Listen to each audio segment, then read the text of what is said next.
Okay, we're en route to one of the few remaining Blockbusters in the world.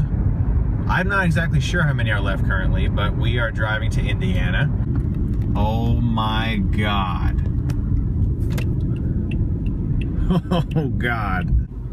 It's a Blockbuster. Yeah, it's a Blockbuster. They exist. They're real. That's crazy. Oh my gosh, I feel like I'm in 1999.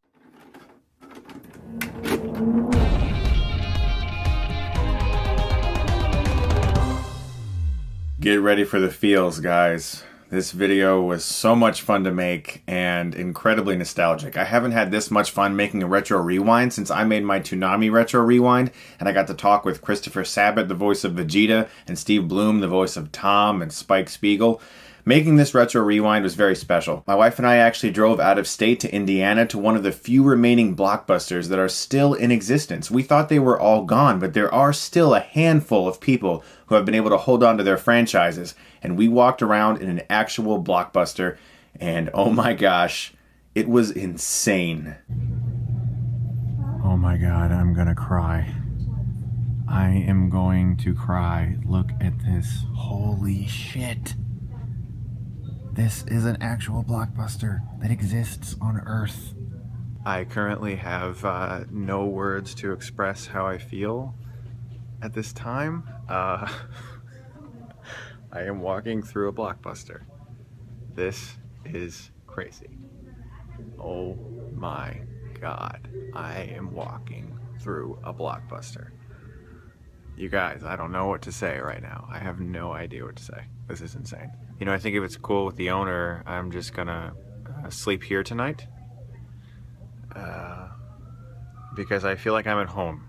Walking in this store was so nostalgic for me because I remember a time where I used to be able to go to a rental store, pick up a VHS or a DVD, examine it, see 2 thumbs up by Siskel and Ebert or some other critic quote, and decide, I want to watch this because I'm holding it in my hand and this looks really cool. Seeing all different types of video game cover art that I was enticed by, video games I wanted to play, movies I wanted to rent, things I wanted to experience. Going to Blockbuster with your friends on a Friday night was a huge thing. People hung out there all the time. I used to hang out at Blockbusters with my friends. It was like a thing. We would all find some movie we wanted to watch or make fun of or laugh at, eat candy with, popcorn, pizza, and just have a great time, or rent a video game and just play it all night. That was a big thing on weekends in the late 90s. Nowadays, with things like Netflix, movie rental stores are considerably fewer. Now, I'm not bashing Netflix. I have an account myself and I like it very much. Netflix is a fantastic idea and a great invention, but there is something special about a movie/video game rental store. There's nothing like it. There's nothing like going to one of these places. Another big one for my friends and I back in the day was Hollywood Video. Do you guys remember Hollywood Video? My wife and I actually tracked down a nearby Hollywood Video that still has all of its signs up. The game crazy side of the store where you could pick out an older or a newer video game. It was really crazy to stand there and remember the fact that I used to go to places like this. My Hollywood Video had pictures of Jim Carrey as the Mask and Batman Forever's Val Kilmer. Seeing that store there barren, with nobody going to it, nobody renting from it, it brought a little tear to my eye because I vividly remember going to places like that. And the Blockbuster that my wife went to when she was a kid still has one small remnant left behind from the past, and we filmed it. Hey guys, this is my old Blockbuster location. It's obviously out of business, but this is the last remaining little artifact of the Blockbuster. Here is the quick drop box. I got in trouble with my dad a lot for not returning the movies on time because he had to pay the late fees. Surprisingly, there are a lot of people out there that think rental stores are completely gone, that Netflix and streaming has completely crushed the market, but that's actually not true. There are still a lot. One of the biggest ones on the East Coast is Family Video, and we filmed in front of one. Guys, Family Video is one of the last remaining video rental chains on the East Coast. In fact, it's not very well known anywhere else, but there's tons of them in Ohio. It's basically like Blockbuster, except they sell adult films, even though they're called Family Video, which is weird.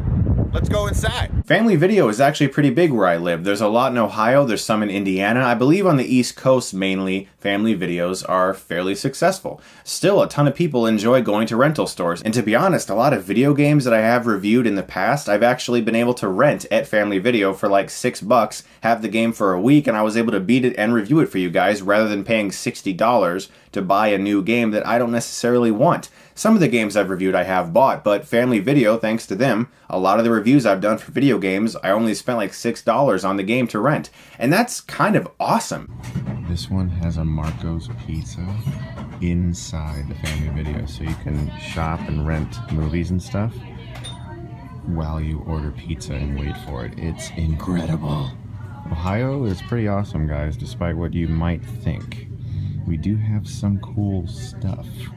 You can rent any kids movie there for free. They're always doing these charity drives. It's really awesome. I love the fact that there's still a rental place on the East Coast that I can enjoy. And growing up, I went to this place called Discount Drug Mart. It's this store in Ohio that actually still does rent movies even today. I have no idea how successful that side of their business is, but my wife and I went in there today and found a ton of new releases and a whole bunch of stuff that's still for rent. So like I said, I love Netflix. I have an Amazon Prime account. I like all that stuff too, but there is something special.